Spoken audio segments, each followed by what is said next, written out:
adventures of The Saint, starring Vincent Price.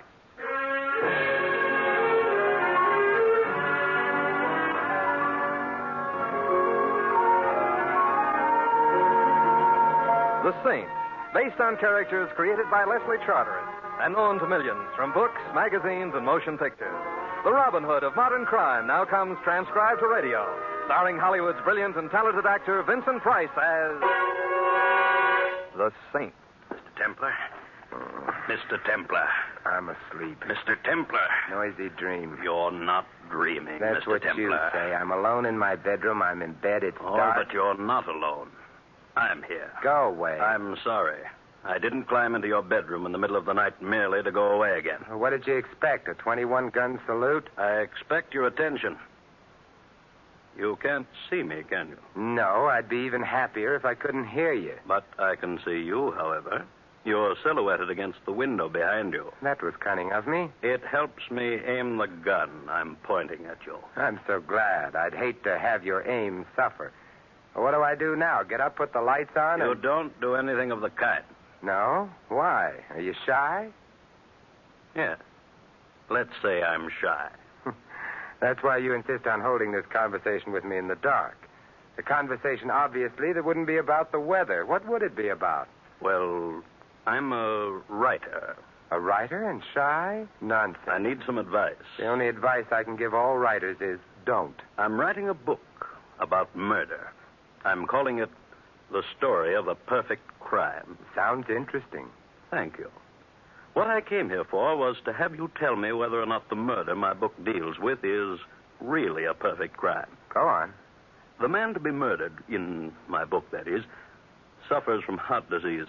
He's a completely unpleasant character, a financier and a crooked one, a man who deserves to die. Mm-hmm, and he suffers from heart disease. For this condition, he takes daily at stated hours capsules containing medicine, capsules upon which his life depends. Now then, the murderer, in my book that is, decides to poison the financier. Well, that's not cricket. No, it's murder. Murder that will be poisoning without poison. I'm waiting breathlessly for the next chapter. The murderer steals one of the capsules, pours the medicine out, and replaces the medicine with powdered sugar. He returns the capsule to the financier's pillbox. In due course, the financier reaches the capsule, takes it. His weak heart, lacking the medicine he needs, fails. And there you have poisoning without poison. Very ingenious. I think so. The poisoner can't be traced to the poison he purchased because he didn't purchase any. The murdered man is assumed to have died a natural death. An autopsy will show no poison in his body since there wasn't any. Well, is it a perfect crime? I can't see any flaws in it. Good. Then if you can't, I don't imagine the critics will. Don't you mean the police? Why should the police be interested in a book I'm writing? And why should the critics be interested in the murder you're committing? You're not serious. You are. I rather think I must leave now. Be getting light soon. No, don't move. I still have the gun pointing at you. If I had to shoot you, it wouldn't be a perfect crime, but you'd be dead nonetheless. But that wouldn't interest you, would it? Well, good night, Mr. Templar, and pleasant dreams. Thanks. Loads.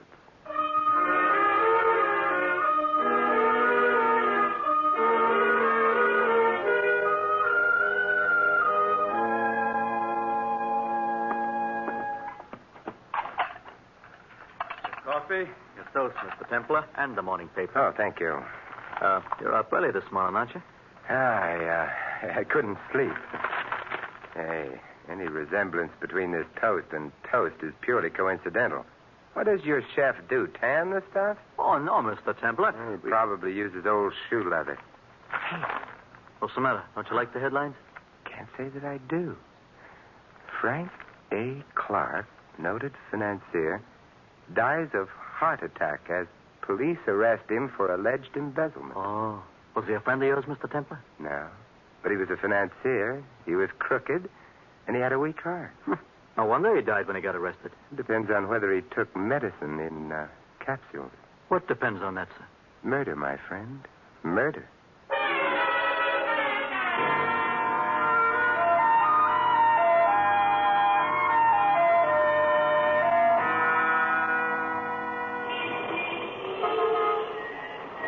Taxi! Hey, taxi!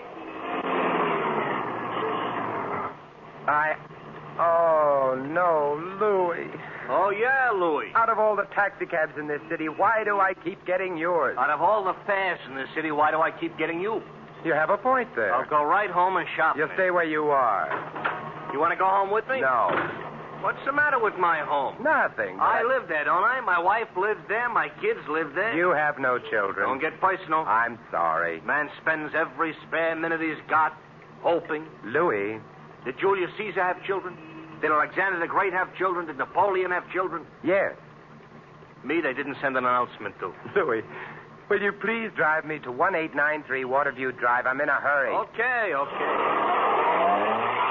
1893 Waterview Drive. Who lives there? A gentleman named Frank A. Clark.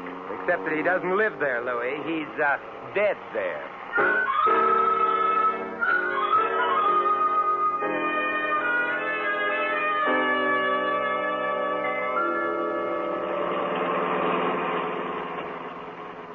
You're going to keep company with a corpse, Mr. Templar? I am going to visit his surviving relatives, if any. Why? Does it occur to you that it might be none of your business? Sure. It's none of your business? Well, now that we got that clear, why are you going to visit his Louis, relatives? stop the car, quick! So I stopped. What happened? We've reached 1893 Waterview Drive. Oh, I'm careless about little details like that. Here, Louis, and don't forget to mention it to your income tax collector. I'll write to him. Hey, don't you want me to wait? No, but you will, Louis. You will.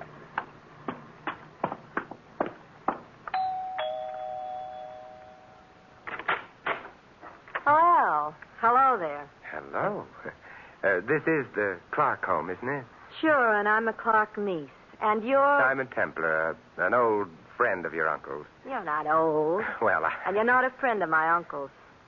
Come in, anyway. Oh, thank you. Because maybe you can be a friend of mine. Oh. In here. Tell me, do you need a friend?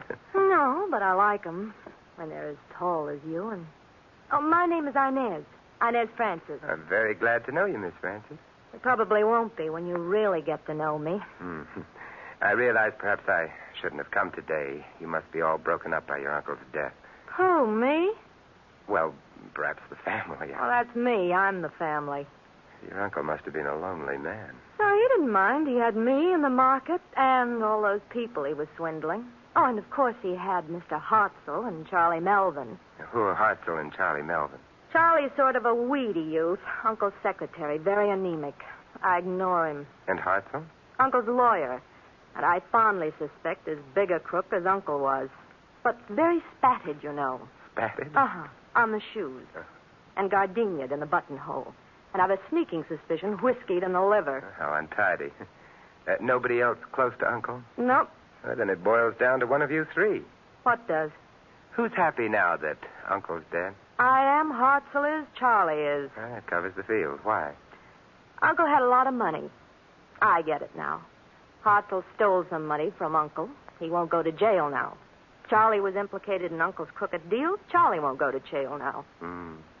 And who has a deep, slightly hoarse voice?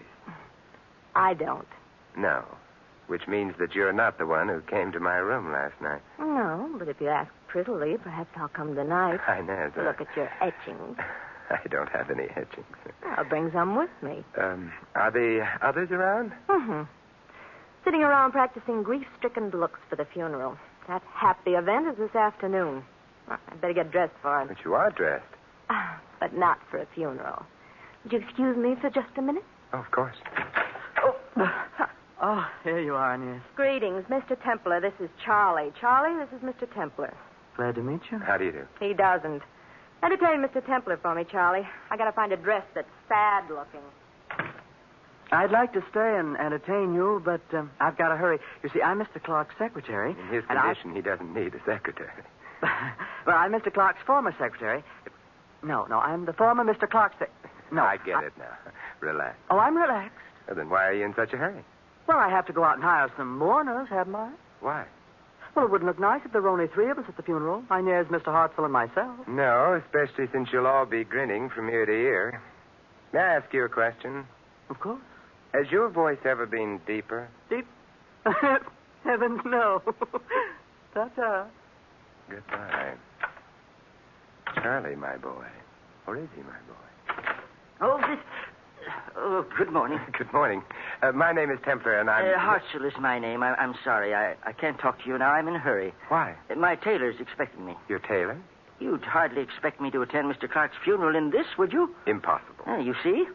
So, if you don't mind, I'll just run along. Oh, Yes? what are you doing here? Looking for a man with a deep voice. Oh, sorry, mine isn't. But why are you looking for a man with a deep voice? He told me how Mr. Clark was murdered. Well, that explains it. What? Yes, he was murdered. But Mr. Clark died of heart failure. Indeed. You must be...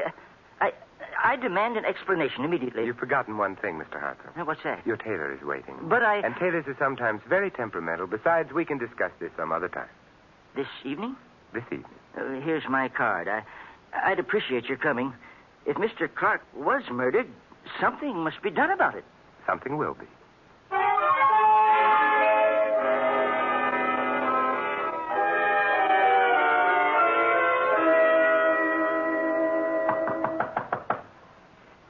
Who knocks at my gate? Enter.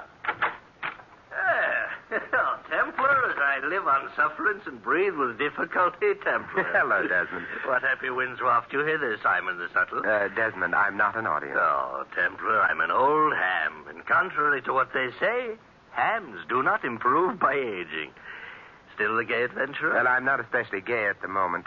Murder. Oh, the last murder that was of any interest to me was that Elsinore thing.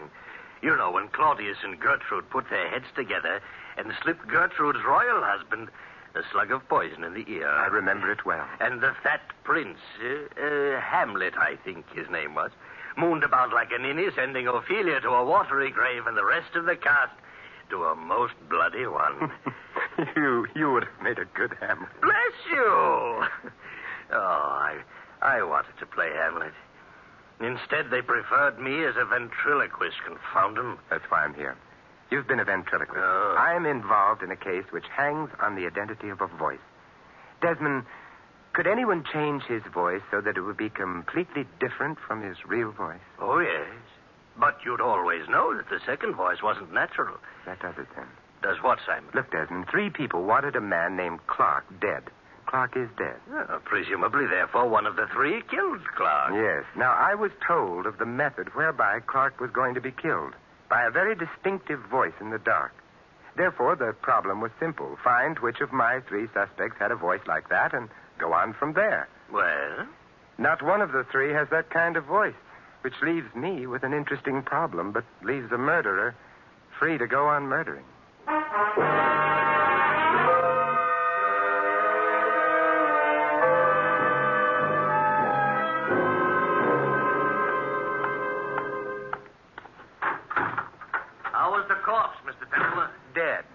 Louis, I want the nearest bookstore. You can't have it. It belongs to a guy named Pestlethwaite. Would you please drive me there quickly? Okay. What's the matter? Suddenly decided you want to curl up in front of a fire with a good book? For that, I'd rather have Inez. No, Louis, I merely want to find out how a man can die of poisoning without being poisoned.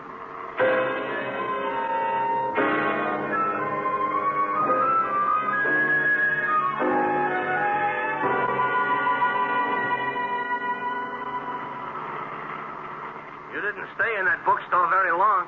What's the matter? You didn't like Pestlethwaite? He didn't have the book I wanted. I know a place. Not that kind of book, Louis. What I wanted was a book on heart diseases. Oh, light reading, huh? Interesting. Heart diseases. These stores had one book on heart disease in stock until yesterday. So? Yesterday, the book was sold to a man, Pestlethwaite told me, who behaved in a strenuously agitated fashion. A man named Hartzell. Maybe the name was bothering you. Which reminds me, where am I taking you? Naturally, Louis, to a man named Hartzell.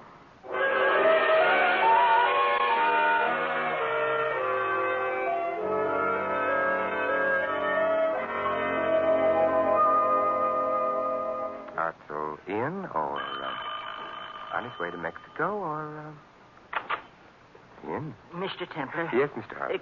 Come in at once. Oh, thank you. Oh, I'm jittery. That funeral this afternoon. I see. Well, have you tried reading? It's very soothing. I have no patience with books. Now, please tell... Not even books on heart disease? Hmm? Oh, why? Excuse me. Hello? Oh, yes, Inez. What? Oh, how dreadful. Oh, yes, at once. Goodbye. Well, you're pale. I'm shocked. Charlie Melvin. You know him? Mr. Clark's secretary? Yes, well, it seems that something's happened to him. What? He's dead.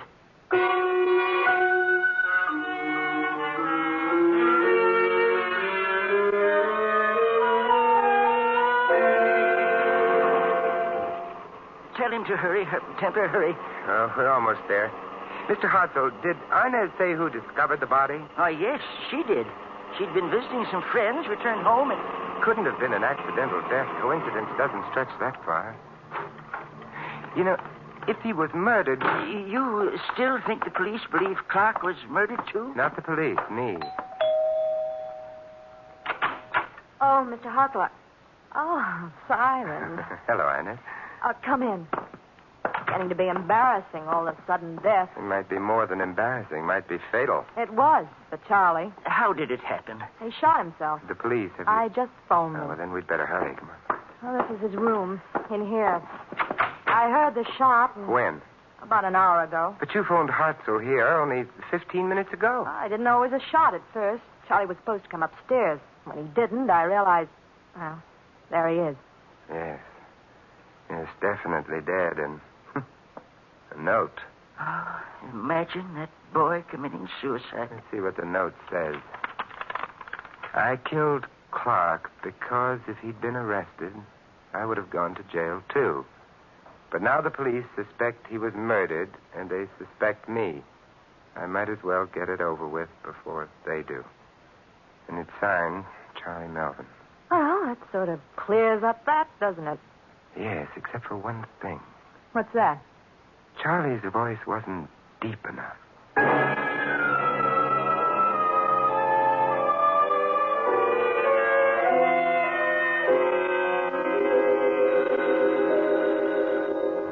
Alexander Graham Bell's little invention should sometimes be strangled. I'm asleep, and so should you be. Templar? Yes. Hartzell? Listen, I'm at the Ensign Club on Trocadero. Yes? I couldn't go home. Charlie's death so soon after Clark's. Anyway, remember that voice you told me about? I remember it very well. I just heard it. What? The man with a voice like the one you described was here. I'll be right over.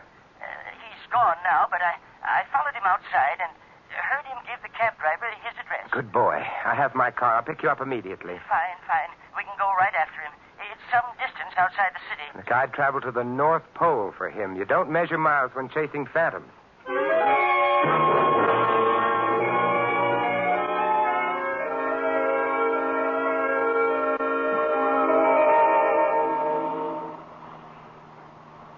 Of course, I can't be absolutely sure it's the man you want. Me, I'm grabbing at straws.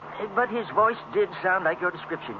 It was at a club to which Clark belonged. I'll make it worth a try. All I need is to hear him say something, anything, a word, a phrase, and I'll know. Oh, that shouldn't be difficult once we get to him. Once we get to him. Only thing worries me is Yes? that his voice can still be heard by the time we get to him.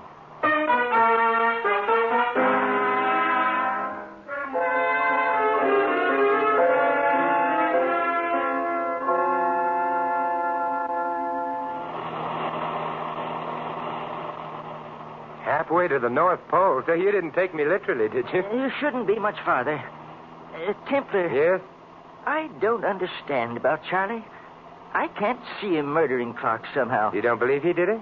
Do you? Not especially. Oh, why not? I don't know. Intuition, maybe. Ooh, our little stranger likes seclusion, doesn't he? Evidently. You know, the police accepted that suicide note without question. Did they? There's the house. Oh, there aren't any lights showing. Well, he must have got here sometime before us. Went to bed, I guess. Yeah, probably. I wonder. Do you think he'll recognize you? Oh, probably. I couldn't see him, but he saw me. Well, that might be bad. Are you armed in case he tries anything? No, but we'll manage. Well, suppose he refuses to say anything at all. Well, that in itself would answer our question, wouldn't it? We ring? Certainly. Nothing if not courteous. It's so dark out here. So far from anything. Yeah, dark and lonely. You put it beautifully. He doesn't answer. Try the door. Very well. It's open. Good. Then we can walk right in. I can't see a thing. Yeah, wait a minute. I'll light a match. There, the light switch to your left, Hartzell. Oh, yes. Yes, of course. Oh, that's much better. Now, then. It's a very charming house you have here, Mr. Hartzell. What did you say? I said you have a very charming house here. My house? Well, you didn't really think I was fooled, did you? That voice you heard in your club was a fiction. It had to be. Our trip here was planned by you, so that we'd be alone here. Well, why would I want that? The better to kill me, my friend. Kill you say? That's what I say. Why would I want to kill you? Because, like yourself, I think that suicide note of Charlie's was a fake. Oh, I never said... I did. It is a fake. How did you know? The note ran to the effect that Charlie was committing suicide because the police suspected him of murdering Clark. But the police didn't suspect Clark of being murdered. Perhaps not, but you did. Yes, but Charlie didn't know that, Mr. Hartzell. I didn't tell him. Oh, very well. Just stay right where you are. What a handsome revolver. I did kill Charlie, so that there wouldn't be any investigation into Clark's death. I couldn't afford that. If you kill me, there will be an investigation. No, because no one knows you came here with me. Well, you're not going to die. You're going to disappear. Oh? In my furnace. I wouldn't like that. Too warm. I'm afraid your likes can no longer be considered. Well, in that case, I'll have a cigarette. Let me see now which pocket. Hold on. Oh, Mr. Hartzell, you won't. Oh, my, you dropped your revolver. Now I have two. You said you weren't armed. I'm such a liar. But then, you see, I knew when you asked me why you asked me. So perhaps I'll be forgiven. Templar, I killed Charlie, but I didn't kill Clark. I swear I Good didn't. heavens, Mr. Hartzell, I never for a moment thought you did.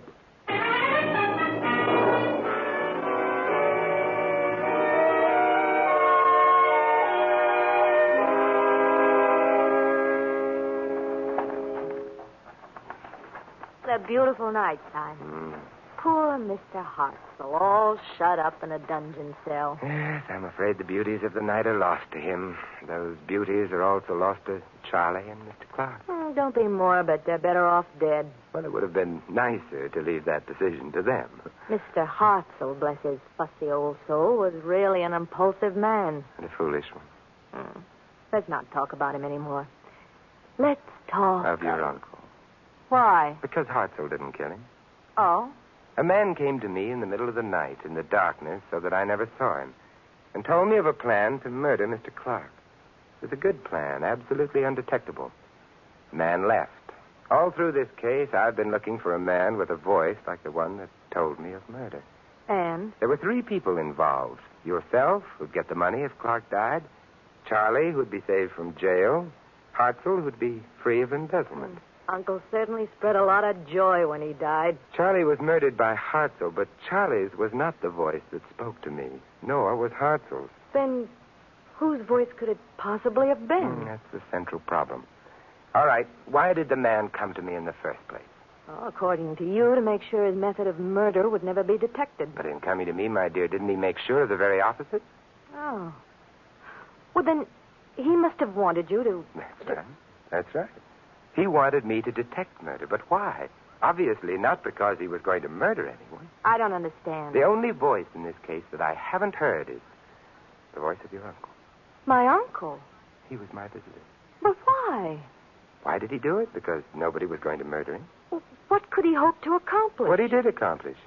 Inez, your uncle was an old man with heart disease on the verge of being arrested for theft, swindling. He knew he wouldn't survive even the shortest prison term. He probably suspected that the strain of the arrest itself might be fatal, and it was. But before he died, he wanted revenge on the lawyer who cheated him and on the secretary who deserted him. So he came to me with his story, figuring that when he died, perfectly naturally, murder would be suspected where no murder had taken place. And it worked, didn't it? Because Hartzell killed Charlie. Hartzell himself is going to die for it. Yes. Your uncle must have been quite... Simon. Yes? There's a moon. We've talked of unhappy things long enough. Mm-hmm. Got any etchings? Mm-hmm. Hey, wait a minute. I thought you didn't have any the last time I asked you. The last time you asked me, my dear, you were a suspect for murder. Now... No? Now you're beautiful, you're blonde, and... Yes. It's just plain murder.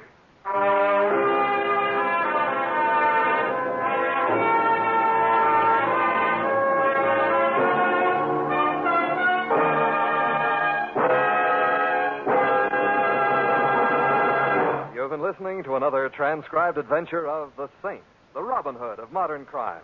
And now here is our star, Vincent Price. Ladies and gentlemen, poison doesn't always come in bottles, and it isn't always marked with the skull and crossbones of danger.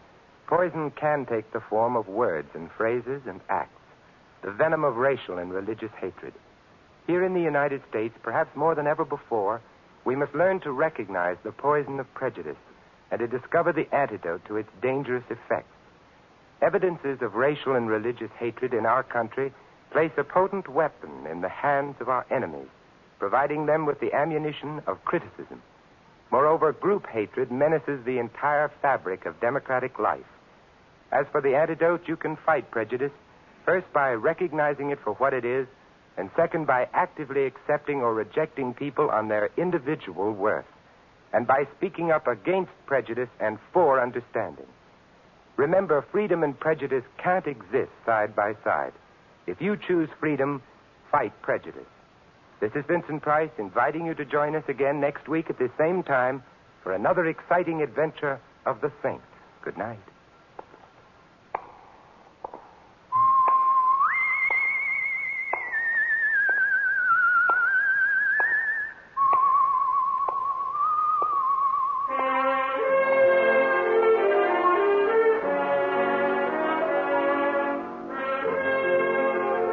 Tonight's script of The Saint was written by Louis Vittes. Our cast included Gene Bates, Lou Merrill, Fred Howard, Jack Edwards Jr., and Larry Dobkin. The music was composed and conducted by Vaughn Dexter.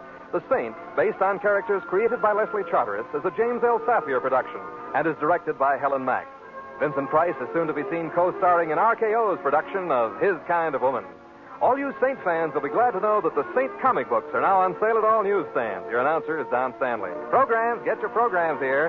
Tomorrow night, hear Night Beat, the adventures of newspaper reporter Randy Stone, as portrayed by Frank Lovejoy. Listen as Randy works the night beat of a newspaper in search of unusual, interesting stories. That's Night Beat tomorrow night. Next, Sam Spade cuts a caper. Then Zeno Franciscati plays on NBC.